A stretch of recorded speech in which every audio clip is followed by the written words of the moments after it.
Weirdos, I'm Chris Weir, and this is the Chris Weir Experience. And today we are on episode number 13 of the Daily Weirdo. And today I want to talk to you about context. So over the past, quite a few years, you've heard the phrase content is king. Unless you've been living in a cave somewhere, you've heard the phrase because it has been incredibly relevant when dealing with SEO and trying to grow your presence online.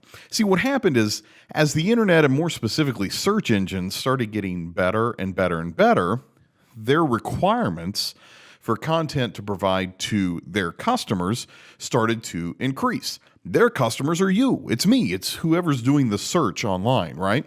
So when the search engine standards like Google started changing their algorithms to require higher quality content, it forced advertisers like us to start really producing great content, and a lot of content, more specifically.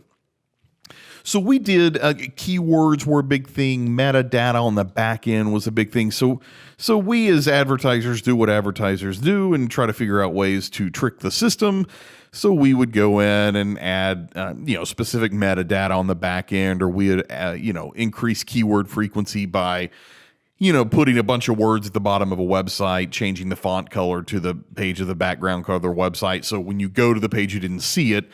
But, of course, when you're talking about search engines, they're computers, so they're not looking for that kind of thing. All they see are the words or the code and recognize it and increase ranking. So we did a lot of tricks. So that was the era of content where it was incredibly important to produce great content on your pages and that kind of stuff. And then it started growing to volume. The more content, the better. So it was producing a lot of content and with a lot of keyword frequency and with great metadata and that kind of stuff.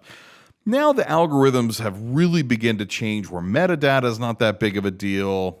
Those repeating keywords on the page like we used to do, that's a no-go. You'll get blacklisted for that kind of stuff.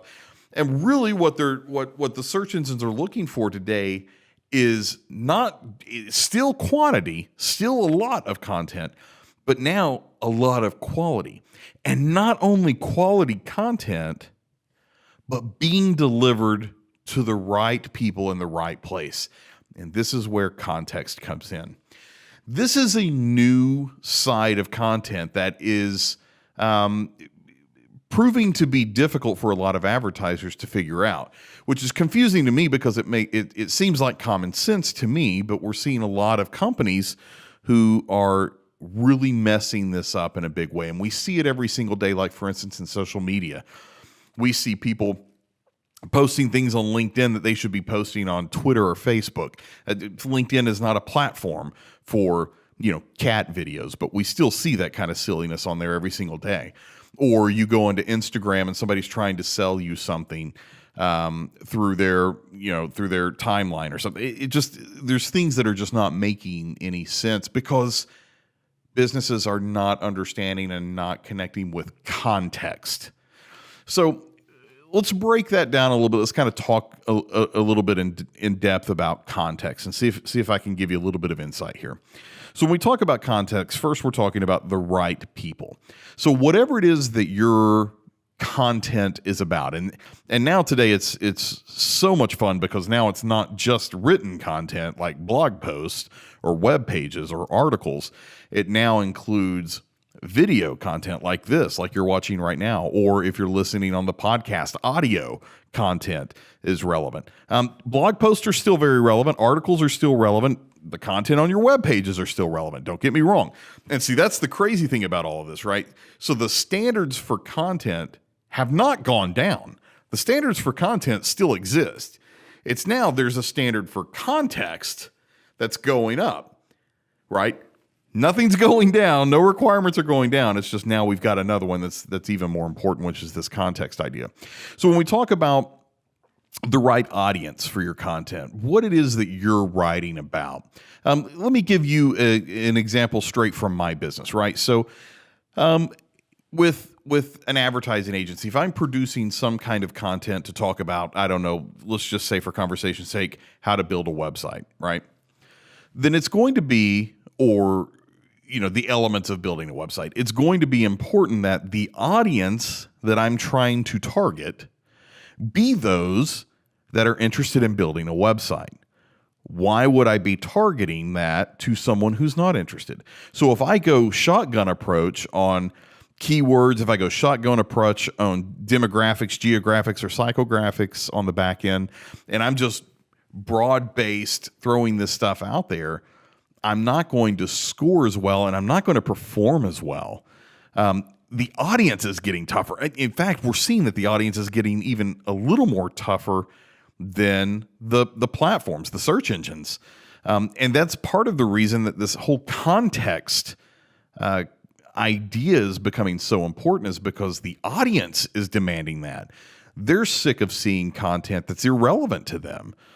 So when you can produce content specifically relevant to them, whether it's remarketing, whether it's first-time marketing, whatever, but it's relevant to them, it scores a lot better. It makes a lot better impression, and they're much more likely to engage in that content. Not only does the content, the actual content have to appeal to the individual, the audience, but it's also got to be delivered in the right place. I was mentioning earlier, you see cat videos on LinkedIn. Well, LinkedIn is a professional social network.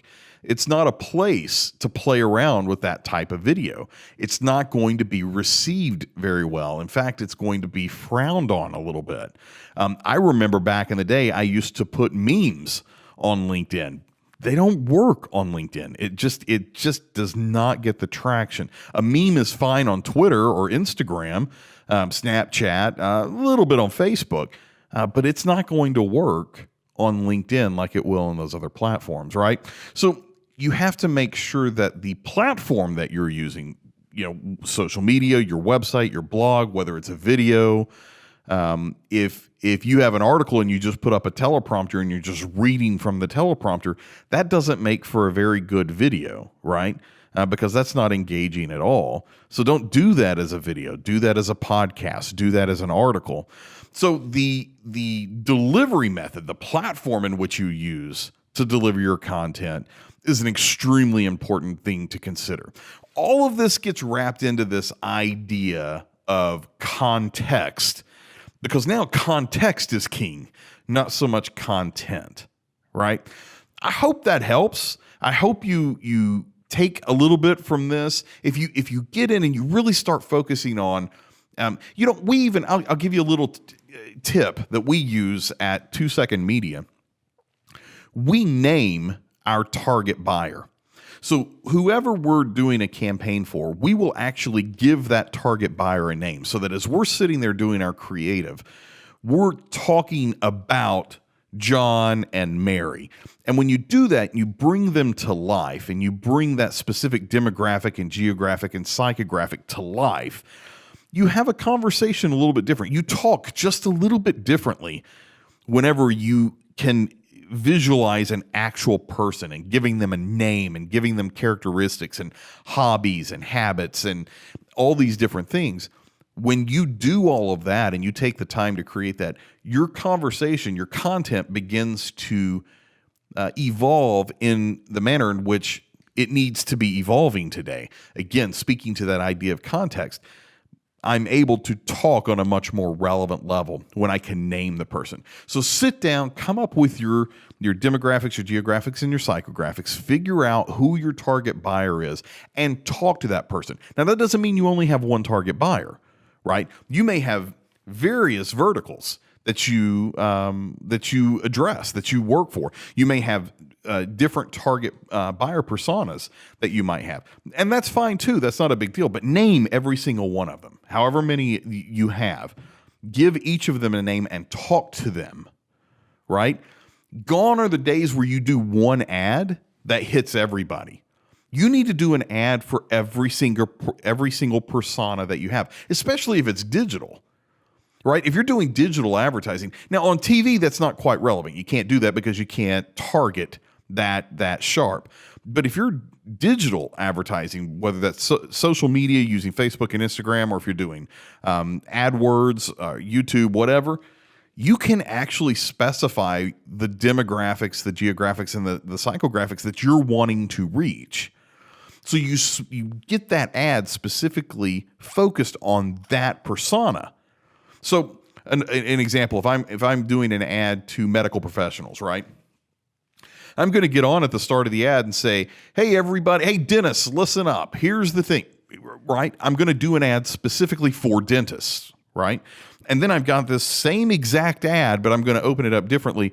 Hey, general contractors, you out on the job site today here, right? So when they hear that, when it's relevant to them, they're going to be more likely to engage in that content rather than just being this broad-based shotgun approach ad. Everybody's sick of those ads. Nobody's watching those anymore. So we've got to be very specific and talk specifically to each persona that you have. I hope that helps. I really hope that, because that can move your campaign forward in a big way. So I hope it helps. I hope you gained a little bit from it. If you did gain something from this today, please do me a favor. Just share it with somebody. Send this off to somebody else and share it with them so that they can gain something from it as well. And please like, subscribe, engage, give me a comment. I'd love to hear your thoughts on all of this.